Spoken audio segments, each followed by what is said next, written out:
来到芬兰怎么能够不体验一下经典的芬兰浴呢？2020年世界教科文组织就已经把芬兰浴纳入世界文化遗产了。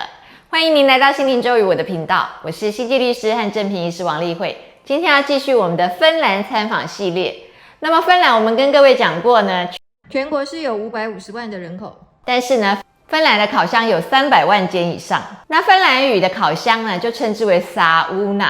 所以呢，其实日本语啊，就直接把这个芬兰语啊移植进去使用，所以日语也叫sauna。那我们台湾就把它翻译成三温暖啊，或者有些人会说是桑拿。既然这个芬兰浴呢是芬兰人首先发明的，其实呢在芬兰已经有2000年的历史了。那芬兰浴真正它的做法就是必须要是冷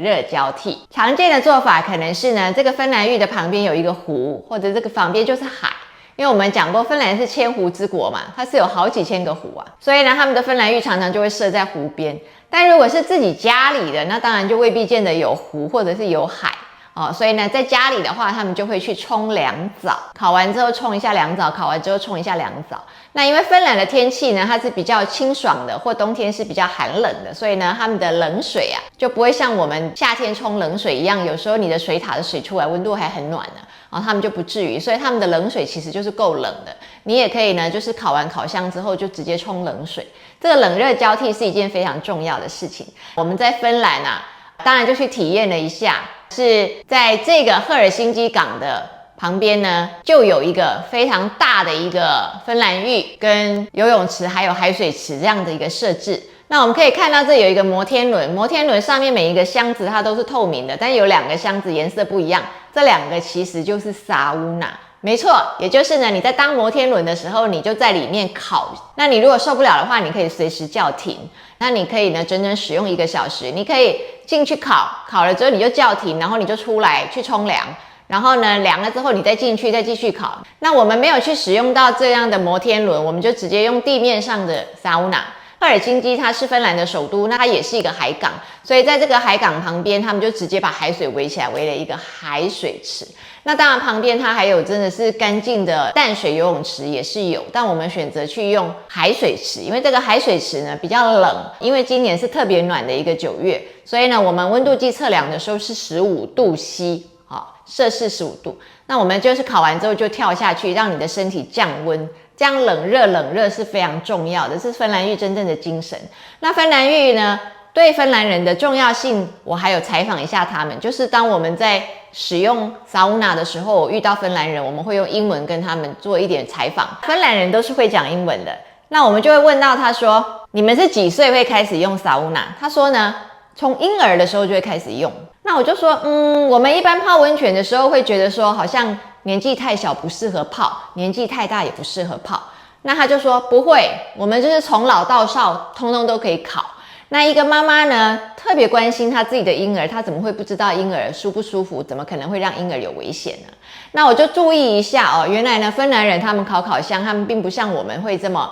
奶冻哦。我们台湾人有一些人烤箱的时候呢，78度、80度的温度，我们可能还有人就是铺一条大毛巾在里面躺着睡觉。那芬兰人没有这样子的情形，他们特别呢，大概就是呢不会超过10分钟，他们就会出去。我们可能比他们都还要再耐热一点。那他们出去之后就一定会去冲凉，他们也不像我们这边的人，就是可能出去之后就洗澡了，就没有那个降温。所以降温这件事情是芬兰浴一个很大的一个重点。再来的话，就是他们跟我们讲说，他们为什么那么看重芬兰浴？因为呢，到青少年之后啊，孩子们就不大跟父母讲心事。那有时候虽然大家一起晚餐，整个家庭一起晚餐，但是在餐桌上也问不出所以然来哦。有时候呢，你问多了，孩子还觉得你很烦。可是去烤箱的时候就不一样了。这个烤箱就是一个需要耐着性子，然后放松，然后休闲的一个时光。所以他们这家长就会趁孩子们一起来烤箱的时候呢，去聊一些心事，谈一些孩子们最近遇到的事情。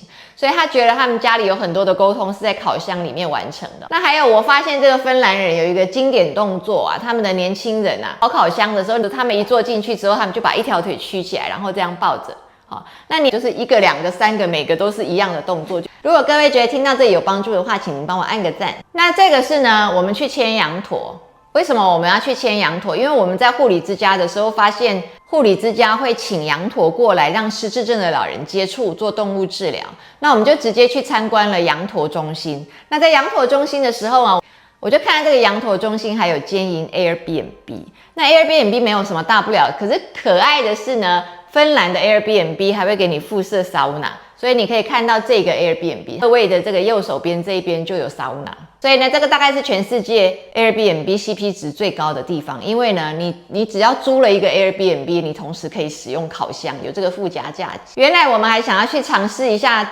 整个古老烤箱，用炭火去烤的那种设备，然后吃一顿芬兰大餐，然后跳到湖里面的那一种。但是刚好那一天呢，因为天气不好，所以就被取消了，所以只好换到赫尔辛基港去。那我们给各位看到呢，这个是 Johanna， 她是一个冰下的自由潜水的一个世界纪录保持人。她呢在60公分厚的冰下面，她整整潜水103公尺，完全闭气哦，没有氧气筒，也没有起来换气。她花了2分42秒的时间，然后她只有穿一件泳衣，她连防寒衣都没有穿。那么 Johanna 为什么会走上冰下自潜这条路呢？就是因为她在2010年的时候，一个脚踏车的一个车祸，她这个左脚啊，就是镶在这个踏板圈里面，结果呢来不及拔出来，摔倒的时候呢，刚好就拐到一个石头，然后脚又拖不出来，所以这个脚就被搅烂了。那他整整10天都没有办法伤口缝合，因为细菌很严重啊！你如果把它缝合的话，那个细菌产气可能会让你的这个整个皮肤爆开，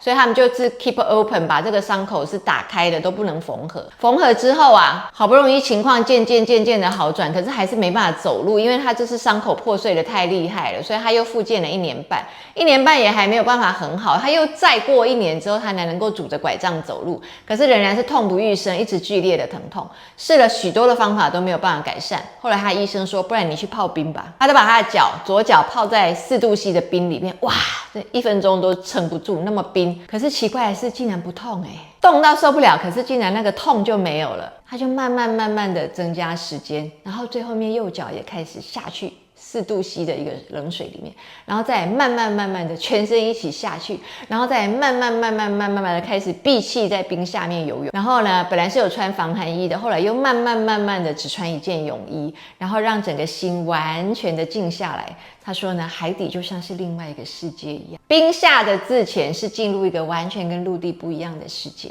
那我们也跟各位介绍一下这位冰人哦，这也是世界奇人啊，也就是世界纪录保持者。他呢可以光溜溜的，你看他就直接坐在北极的冰上面，然后他可以把自己泡在这个完全都是冰块的冰桶里面，他可以泡个1个小时、2个小时哦，这个是一个奇人。那他也有发展出他自己的一个特别呼吸法，让他可以抗寒。但是呢，冰人的话，我们就不建议大家学习，因为有人就是想要学他，结果就因此而丧命。好，所以这个我们不鼓励。只会跟各位介绍一下，其实人类是有这样的耐受力的哦，这是非常值得大家去